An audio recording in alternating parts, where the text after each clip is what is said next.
Doktor salam. Salam. Necəsiz? Yaxşı olun. Siz necəsiniz? Çox sağ olun, biz də yaxşıyıq. Şükür siz uygulamalı praktikanı Ahmet Hocanın yanında plastik cərrahiyyə üzrə praktikanızı bitirdiniz və həqiqətən səmimi, tam səmimi fikirləriniz mənim üçün çox maraqlıdır. Həm də lentə alırıq bunu, paylaşacağıq.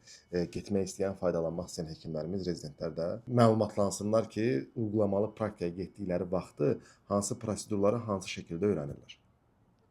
Birincisi, ilk öncə sizə çox təşəkkür edirəm ki, belə bir şans yaratdınız ki, bizim getməyimiz və bugünkü gündə mən çox razı qaldım. Bu fərdi praktika olaraq daha da sənətimi daha da inkişaf etdim. Daha da yeni bir usulları, yeni bir texnikanı, yeni bir əməliyyatı öyrəndim. Və Hansı əməliyyatları gördünüz orada? orada mən olduğum müddətdə qaş qaldırma əməliyyatı oldu. Qaş qaldırmanı öyrəndim hocadan.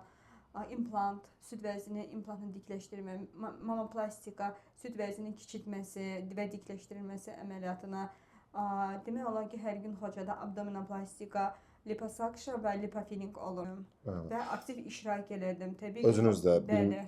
Ya dediyimiz kimi də gedən kimi zaten xəstəni Bəli. vermədilər əlinizə. Bir müddətdən sonra ya etap Bəli. özünüz də əməliyyatda elədiniz. Bəli. 2 həftə, 3 həftə oldunuz, yoxsa 2 həftə? 3 həftə Üç həftə. oldum. Demək olar, İstanbul şəhərində. bəli, İstanbulda, Şişlidə oldum. Əla. Demək olar ki, hocam yəni nə söz vermişdisə, hər sözün üstündə durdu. Eyni qaydada biz də. Xahiş edirəm biz də bunu belə. Eyni qədər siz də. O praktikadan sonra bu metodları özünüz pasientləriniz üzərində tətbiq edə bilirsiniz. Bəli, bugünkü gündə rahat şəkildə, yəni demək olar ki, daha müasir texnika, süd vəzini dikləşdirmə əməliyyatında çox zamanlar yəni istifadə edirlər inferior pedikul.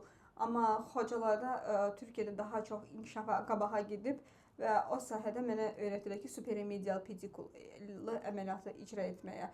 Və bugünkü gündə onu sərbəst, rahat şəkildə icra edirəm və o deməkdir ki, o polnu qarantiya verir ki, bugünkü gündə süd vəzi kiçiltmə ya da dikləşdirmə əməliyyatını icra edirsənsə, gələcəyə doğru, yəni 5 ildən sonra mən o xəstəyə qarantiya verə bilərəm ki, sənin süd vəzin sallanmayacaq. Nə gözəl.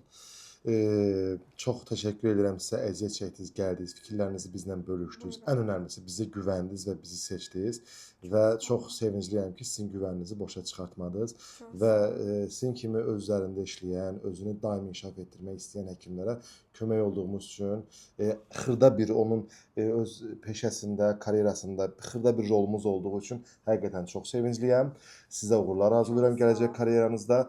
İnşallah öyrənmək həvəsiniz heç vaxt bitməz. Yeni nailiyyətlər, yeni uğurlar əldə edərsiniz.